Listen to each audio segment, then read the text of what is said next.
Welcome back to my channel. This is Keya from princess world.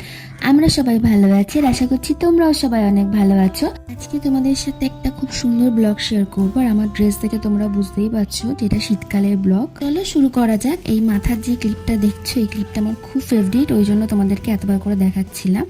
তো আজকে আমরা যাচ্ছি একটা ইভেন্টে, আর এই ইভেন্টটা আমার আর দেবানের কাছে ভীষণ স্পেশাল, কারণ আজ থেকে 6-7 বছর আগে এইরকমই একটা ইভেন্টের মধ্যে দিয়ে আমাদের পথ চলা শুরু হয়েছিল। আবার এত বছর পর আমরা সেরকমই একটা ইভেন্টে যাচ্ছি। রেডি হয়ে আমরা স্টেশনে চলে এসেছিলাম, আর স্টেশনে এসে এই সুন্দর দৃশ্যটা ভাবলাম তোমাদের সাথেও শেয়ার করি।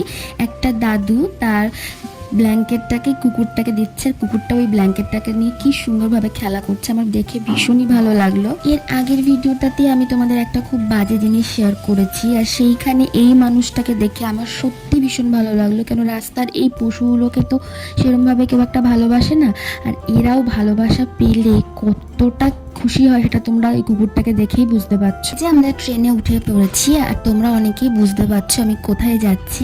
এখন আমরা যাব কল্যাণী স্টেশনে। আর কোন ইভেন্টের কথা বলছি সেটা যারা যারা এখনো বুঝছো না তারা একটুখানি আর ব্লগটা দেখো, তাহলেই বুঝে যাবে। আমরা যখন স্টেশনে যাই তখন লালগোলারই ট্রেন ছিল, আর লালগোলার ট্রেনে ভীষণ ভিড় হয় সেটা তো তোমরা জানোই। শীতকালেও আমি পুরো ঘেমে গেছিলাম। তো এখন আমরা কল্যাণী স্টেশনে নেমে পড়েছি, আর আমাদের সাথে ছিল দাদাই, মানে আমি দেবাই না দাদাই, তিনজন মিলে আমরা যাচ্ছিলাম। আর দাদাই সকালবেলা কল্যাণীতে এসে টিকিটটা কালেক্ট করে নিয়েছিল যদি রাত্রেবেলা না পায় সেই জন্য। সেখান থেকে বেরিয়ে আমরা নিয়ে নিয়েছিলাম টুকটুকি, কারণ ওইখান থেকে আমাদের যেতে হবে সেন্ট্রাল পার্কে। দাদাই যখন সকালবেলা টিকিট কাটতে গেছিল তখন মোট 5টা টিকিট কেটেছিল, আমাদের সাথে আরো 2টো দাদা যাওয়ার কথা ছিল, কিন্তু আমাদের যেতে একটু দেরি হয়ে গেছিল সেই দিনকে, কারণ দেবায়নের অফিস ছিল, অফিস থেকে এসে তারপরে লাঞ্চ টাঞ্চ করে বেরোতে বেরোতে একটু দেরি হয়ে গেছিল। বাকি যেই 2টো দাদা যাবে বলেছিল তারা আগেই কল্যাণীতে চলে গেছিল, আর ওরা ওখানে গিয়ে টিকিট কালেক্ট করে নিয়েছিল। আমাদের কাছে 2টো টিকিট এক্সট্রা ছিল। লাকিলি আমরা যে টোটো করে যাচ্ছিলাম ওখানে আরো 2টো প্যাসেঞ্জার ছিল, ওরাও ওই ইভেন্টে যাবে। তো আমরা আমাদের এই 2টো টিকিট ওদের কাছে দিয়ে দিই। ওরা ফার্স্টে ভেবেছিল আমরা মনে হয় অনেক টিকিট কেটে রেখেছি দিয়ে বিক্রি করবো এরকম কিছু, দিয়ে ওরা যে টিকিটের দাম তার থেকে হাফ দাম দেবে বলছিল। তো অনেক বোঝানোর পর ওরা বোঝে, দিয়ে ওরা কিছু টাকা কম দিয়েছিল, তো আমরাও দিয়ে দিয়েছিলাম, কারণ ওরা যদি না নিত টিকিটটা তো আমাদের নষ্টই হতো। টোটো থেকে নেমে পড়েছি আমরা, তোমরা ভিড়টা দেখে বুঝতেই পারছো যে কত লোক এসেছে। অনেক লোক মাঠের বাইরে দাঁড়িয়ে দাঁড়িয়ে কি সুন্দর সুন্দর গান করছিল, বেশ ভাল লাগছিল। এখন আমরা লাইনে দাঁড়িয়ে, তো এই যে আমাদের টিকিটটা দেখে তোমরা সবাই বুঝতেই পেরে গেছো যে আমরা কি ইভেন্টে এসেছি। হ্যাঁ, আমরা এসেছি ফসিলসে। আমরা ভেবেছিলাম আমরা মনে হয় ইভেন্টটা শুরু হয়ে যাবে তারপরেও ঢুকবো, কিন্তু আমরা যখন যাই তখনও ইভেন্টটা শুরু হয়নি, তার আগে অন্যান্য সিঙ্গাররা গান করছিল। মাঠের মধ্যে ঢুকেই দেখি একটা অন্যরকম পরিবেশ। ওখানে প্রায় 80% লোকই ব্ল্যাক কালারের ড্রেস পরে এসেছিল। জায়গায় জায়গায় মানুষেরা দল বেঁধে গান করছিল, বেশ ভালোই লাগছিল। আকাশে কালো রঙের অনেকগুলো বড় বড় পতাকা উঠছিল, সব মিলিয়ে একটা খুব সুন্দর পরিবেশ ওখানে তৈরি হয়ে গেছিল। কিন্তু তখনও আমরা যখন যাই তখন প্রায় রাত্রি 8টা-9টা বাজে, তখনও রূপম ইসলাম স্টেজে ওঠেননি, অনেকটা দেরি করেই উঠেছিলেন উনি। আর তোমাদের বললাম না আমাদের যেতে একটু দেরি হয়ে গেছিল। যখন আমরা বাইরে এন্ট্রি লাইনে দাঁড়িয়েছিলাম সেই মুহূর্তে বাইরে থেকে খুব জোরে জোরে গান শুনতে পাচ্ছিলাম, আওয়াজ শুনতে পাচ্ছিলাম। আমরা তো ভাবছিলাম যে শুরুই হয়ে গেছে, কিন্তু ভেতরে ঢুকে দেখি অনেকটা লেট করে উনি এসেছিলেন স্টেজে। আর সত্যি কথা বলতে আমি রূপম ইসলামের গান বলতে শুধু নীল রং ছিল ভীষণ বিয়ে এই গানটাই জানতাম, আর অন্যান্য গানগুলো আমি জানতামও না, আমার সেরকমভাবে শোনাও হয়েছিল না কোনোদিনও। 2018 সালে যখন আমাদের রানাঘাটে রূপম ইসলাম আসেন, আমি তখন ওই কনসার্টটা দেখতে গেছিলাম, আর অত কাছ থেকে ওরকম রূপম ইসলামকে দেখেছি, রূপম ইসলামের গান শুনেছি। তারপর থেকে আমি রূপম ইসলামের টুকটুক টুকটুক করে বড় একটা ফ্যান হয়ে উঠি, আর এখন আমার রূপম ইসলামের গান ভীষণ ভালো লাগে। 2018 সালে যখন রূপম ইসলাম এসেছিলেন সেই প্রোগ্রামটা আমাদের লিও ক্লাবের থেকেই হয়েছিল, যদিও বা তখন আমি মেম্বার ছিলাম না, কিন্তু দেবান মেম্বার ছিল।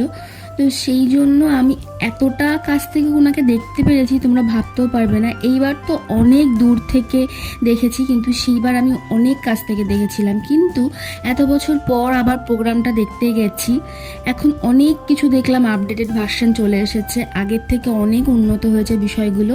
তো এই যে এতক্ষণের অপেক্ষার অবসর ঘটেছে, রূপম ইসলাম স্টেজে উঠে গেছেন, আর তোমরা দেখতেই পাচ্ছ মানুষজন কিভাবে চেল্লামিল্লি করছে। চোখ দিয়ে দেখছে।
কয়েকটা গান শোনার পর তারপরে আমরা বাড়ির দিকে রওনা দিয়ে দিয়েছিলাম, কারণ আমাদের যেহেতু আবার ট্রেন ধরে রানাঘাটে আসতে হবে আর পুরোটা শেষ হতে হতে অনেকটাই রাত হয়েছিল।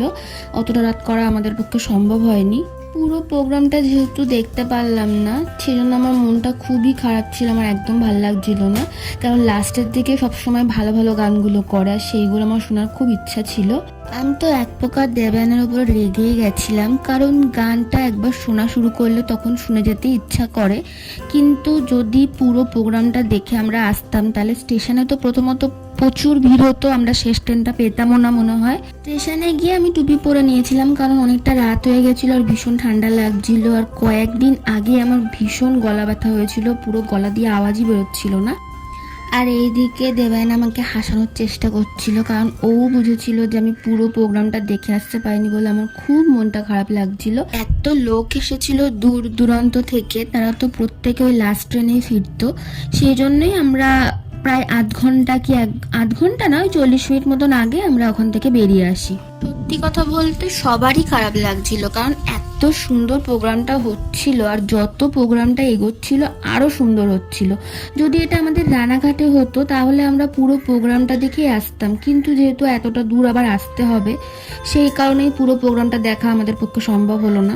এই যে আমরা ট্রেনে উঠেও পড়েছি আর ট্রেনটা ভীষণই ফাঁকা ছিল, কিন্তু যদি আমরা পুরো প্রোগ্রামটা দেখে আসতাম তাহলে শিওর আমরা ট্রেনে উঠতেই পারতাম না, এতটাই ভিড় হতো। আর আমাকে দেখে তো মনে হচ্ছে আমি মনে হয় কোনো বরফের দেশে ঘুরতে গেছি। আসলে কদিন আগে যেহেতু ভীষণ ঠান্ডা লেগে গেছিলো আর ট্রেনে খুব হাওয়া দিচ্ছিল, ওই জন্য একদম কান গলা পুরো ঢেকে নিয়েছিলাম যাতে আর ঠান্ডাটা না লাগে। তো এই যে কথা বলতে বলতে আমরা রানাঘাটে ঢুকেও গেছি। আর কোথাও যখন যাই তখন এই যে এরকম পেছন থেকে হাত বাড়াবে, হাতটা ধরতে হবে, আর যদি হাতটা ধরতে দেরি হয় তাহলে পেছন ঘুরে দেখে আমি আছি কিনা, আমার তো বেশ মজা লাগে। তারপরে সবাইকে টাটা বলে এখন দেবায়ন আমাকে বাড়িতে নামিয়ে দিল, এবার ও বাড়ি চলে যাবে। তো সুন্দর একটা সন্ধে দেখতে দেখতেই কেটে গেল। যদিও ফসিলস কল্যাণীতে প্রায় আসে, আমাদের কোনোবার যাওয়া হয়নি কারণ প্রচন্ড ভিড় হয়, সেটা আমি এবার বুঝলাম। আগে এবার যেহেতু আমাদের ক্লাবের প্রোগ্রাম ছিল সেই জন্য ভিড়টাকে ফেস করতে হয়নি, যেহেতু নিজেদের প্রোগ্রাম ছিল।